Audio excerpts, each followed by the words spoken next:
Sebelum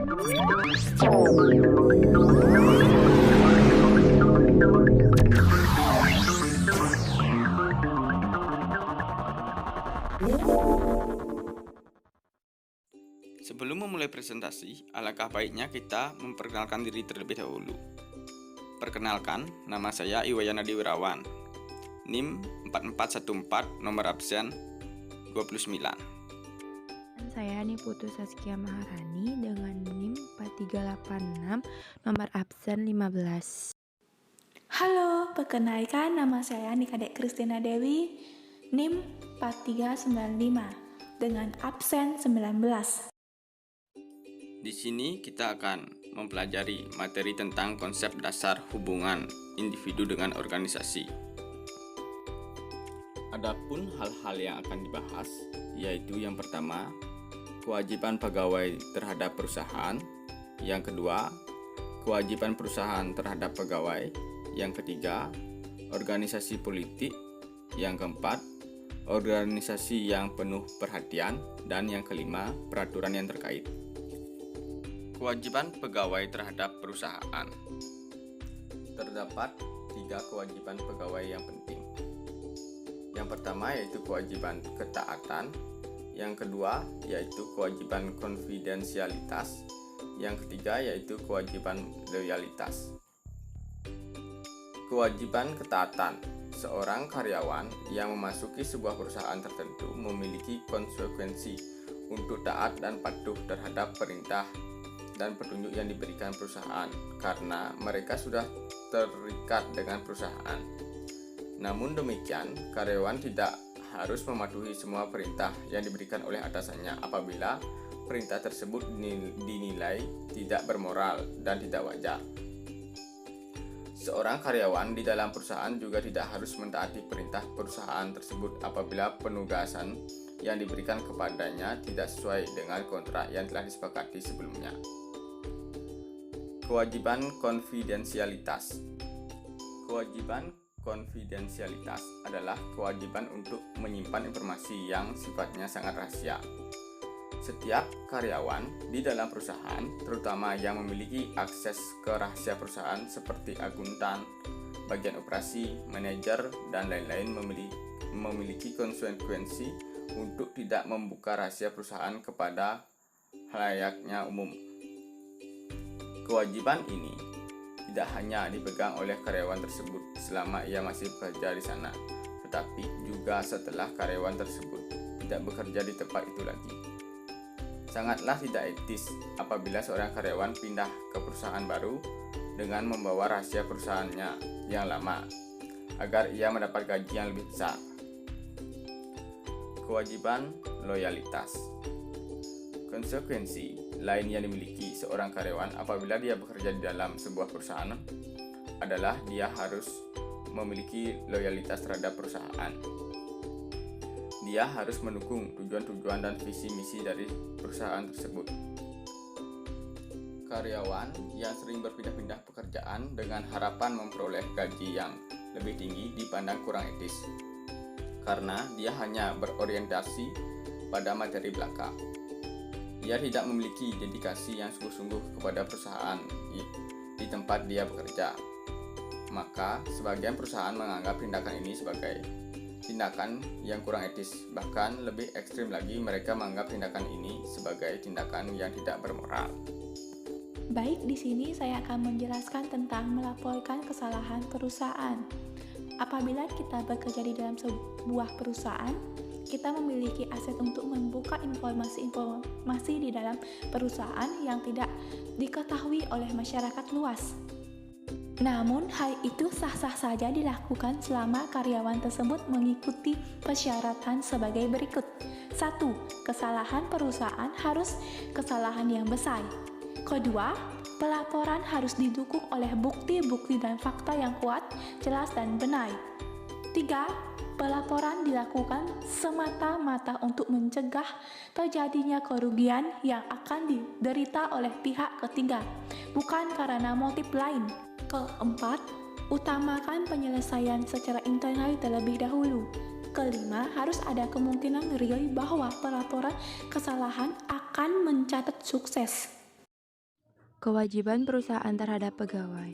Selain membebani karyawan dengan berbagai kewajiban terhadap perusahaan, suatu perusahaan juga berkewajiban untuk memberikan hak-hak yang sepadan dengan karyawan. Perusahaan hendaknya tidak melakukan praktik-praktik diskriminasi dan eksploitasi terhadap para karyawannya. Perusahaan juga harus memperhatikan kesehatan para karyawannya, serta perusahaan hendaknya tidak berlaku semena-mena terhadap para karyawannya. Ada beberapa alasan mengapa diskriminasi dianggap tidak pantas di dalam perusahaan. Alasan-alasan tersebut antara lain adalah: yang pertama, diskriminasi bisa merugikan perusahaan itu sendiri, karena perusahaan tidak berfokus pada kapasitas dan kapabilitas calon pelamar, melainkan pada faktor-faktor lain di luar itu. Yang kedua, diskriminasi juga melecehkan harkat dan martabat dari orang yang diskriminasi. Yang terakhir, diskriminasi juga tidak sesuai dengan teori keadilan, terutama keadilan distributif. Perusahaan hendaknya juga tidak bertindak semena-mena dalam mengeluarkan karyawan. Menurut Garrett dan Klonowski, ada 3 alasan yang lebih konkret untuk memberhentikan karyawan, yaitu yang pertama, perusahaan hanya boleh memberhentikan karyawan karena alasan yang tepat. Yang kedua, perusahaan harus berpegang teguh pada prosedur yang telah ditetapkan sebelumnya. Yang ketiga, perusahaan harus membatasi akibat negatif bagi karyawan sampai seminimal mungkin. Selanjutnya, organisasi politik. Dalam model politik, individu dilihat berkumpul membentuk koalisi yang selanjutnya saling bersaing satu sama lain, memperebutkan sumber daya, keuntungan, dan pengaruh. Dengan demikian, tujuan organisasi menjadi tujuan yang dibentuk oleh koalisi yang paling kuat dan paling dominan. Tujuan tidak ditetapkan oleh otoritas yang sah, namun ditetapkan melalui tawar-menawar antara berbagai koalisi. Perilaku dalam organisasi mungkin tidak ditunjukkan pada tujuan-tujuan rasional organisasi seperti efisien atau produktivitas dan kekuasaan dan informasi. Mungkin melewati jalur otoritas, komunikasi di luar jalur formal. Namun demikian, otoritas manajerial dan jaringan komunikasi formal memberikan sumber kekuasaan yang berlimpah. Organisasi yang penuh perhatian. Dalam buku Etika Bisnis karangan Manuel G. Velázquez dijelaskan bahwa organisasi dapat dan haruslah dilihat sebagai jaringan hubungan di mana individu-individu yang terkait lainnya. Dalam aspek organisasi tersebut, fokus pegawai bukanlah mencari tujuan pribadi yang menguntungkan, namun memberikan perhatian pada individu-individu yang merupakan bagian organisasi dan berinteraksi dengan organisasi. Aspek tersebut paling tepat digambarkan sebagai konsep penuh perhatian atau caring, di mana konsep-konsep moral utamanya sama dengan konsep yang mendasari etika memberi perhatian. Gino M. Letka menggambarkan organisasi semacam itu sebagai organisasi atau bagian organisasi di mana tindakan memberi perhatian merupakan a. difokuskan sepenuhnya pada individu atau pribadi, bukan kualitas, keuntungan, atau gagasan-gagasan lain yang saat ini banyak dibicarakan. B. dilihat sebagai tujuan dalam dan dirinya sendiri, serta bukan hanya sarana untuk mencapai kualitas, keuntungan, dan sebagainya. C. bersifat pribadi, dalam artian bahwa hal tersebut melibatkan individu-individu tertentu yang memberikan perhatian pada tingkat subjektif pada tingkat individu tertentu lainnya. D.